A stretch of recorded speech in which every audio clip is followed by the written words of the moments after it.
study. You should really last within your career. But you also need to be flexible. You can change as well, update because of the change of technology, and also the focus is being changed. You also need to do your publications accordingly. While having a plan, well, you must really strategically, and also, well, you need to be feasible, okay, to achieve those publication plan. I have already mentioned it, well, you need to have a networking with some other colleagues. You also need to start looking into grants and also the projects. And also you need to have a management as well. So research plan, well, especially for those of you right now, you are maybe coming to the final year of your study, you might be looking for further study. You really need to start planning, well, even before you start your doctorate study. The first one you need to write is really your admission proposal. You need to really prepare and write it just like a research paper. Although there's some main difference because you're not really writing a paper, you're writing a proposal, well, you haven't got the results yet. And when you started your study, you still need a few things you need to do. Well, from our university context, well, apart from the proposal for admission, you also need to start what we call the confirmation of candidature. So what it means is you need to confirm your study program. You need to submit your work for ongoing milestones, and also you need to regular publication. That can be under the publication plan. And you need to answer the question, where will your research lead you, and what do you do after the thesis submission? Your study does not end after you submit the thesis. Actually, it's only the beginning of your career. So you really look into it further. Maybe you need to start planning for postdoc, because nowadays having the PhD itself may not even sufficient enough. You need further experience through the postdoc. And also maybe more than likely, you may end up want to have industrial academic appointment. But I can tell you it's very competitive nowadays. Well, you've overflowed with a lot of these PhD degree holders. And maybe you look into the industry. It's good to see that, well, more and more industry are also interested in doing their own research and also doing the development. You must make sure that your skills and the know-how are in demand by the industry.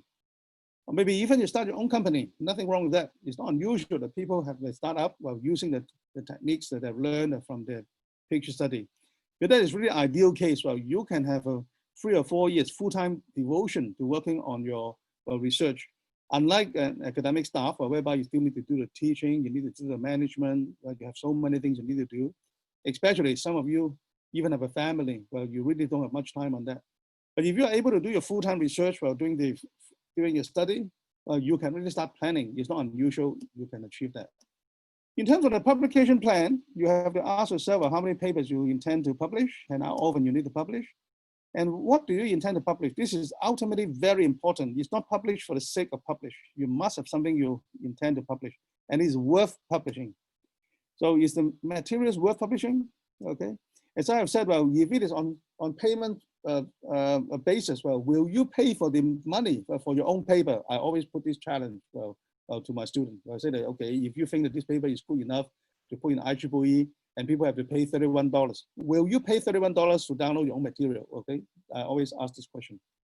And where do you want to publish? So that's exactly the venue and who will you publish with?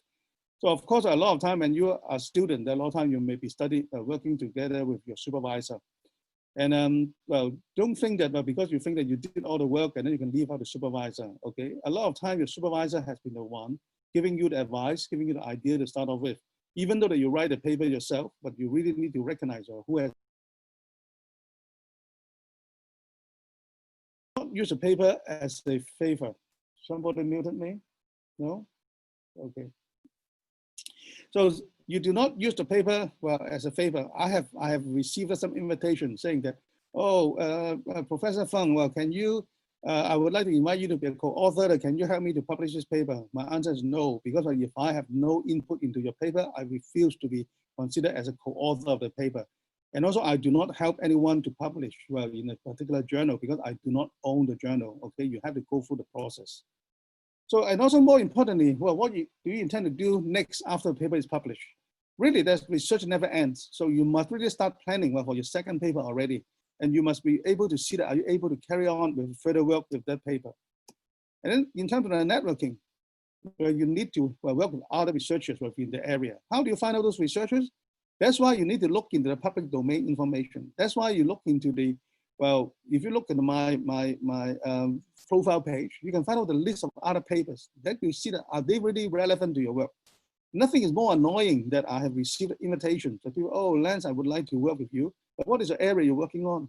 So the answer is, well, you should really find out, well, what does the other researchers do, whereby you have a common interest before you start to bring up the subject of collaboration. And also you may consider things like, well, what is the standing of the other person? Well, if the other person is a very high standing researcher, and then well, you just simply try to indicate you want to work with them, well, the answer is why should they work with you? Okay. And also, well, what is the possibility, and also in terms of geographical location, does it make sense or not?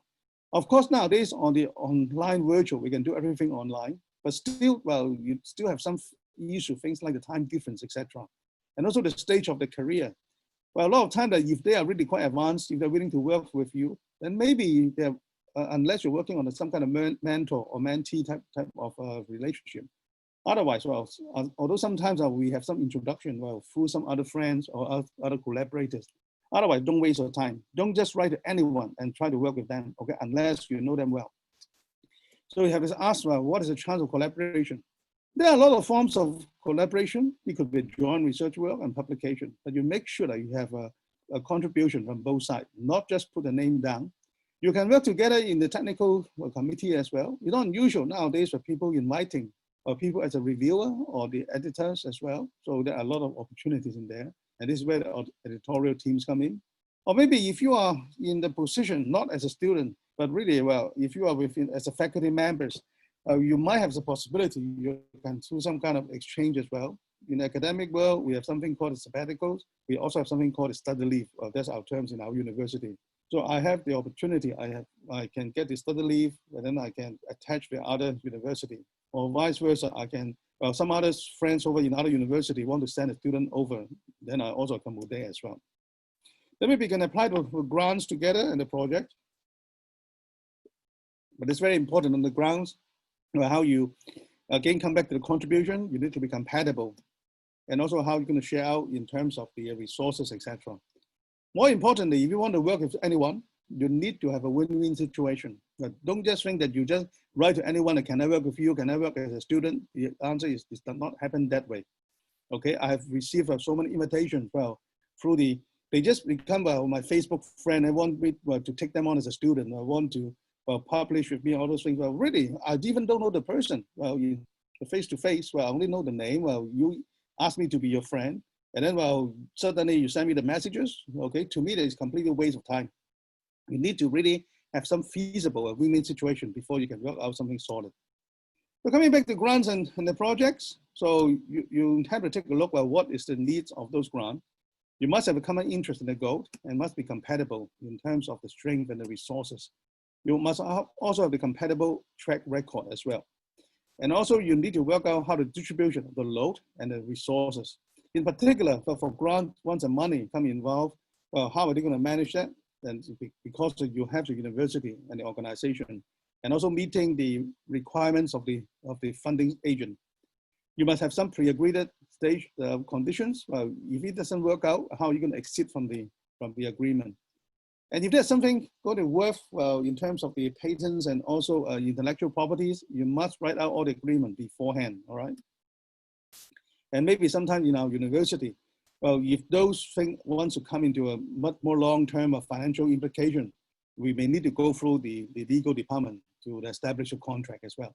So it's not an easy job, okay?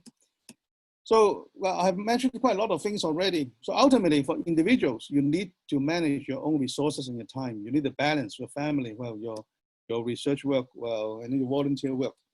And also you're dealing with different people, so research students, research assistants, colleagues, and maybe outside collaborators. You may even need to work with the funding agency as well. You need to manage the resources and the financial management. All these, they have the rules and regulations, okay? Even when you receive a grant, it's not the free money, it's not your money, okay? You need to have very strict requirements. You need to follow what you can spend on, what you cannot spend on. Who is the one going to make the decision? Well, what are the things you can do, what are the things you can't do? You make sure you have all the paper trails well kept because, well, those are public money and university money.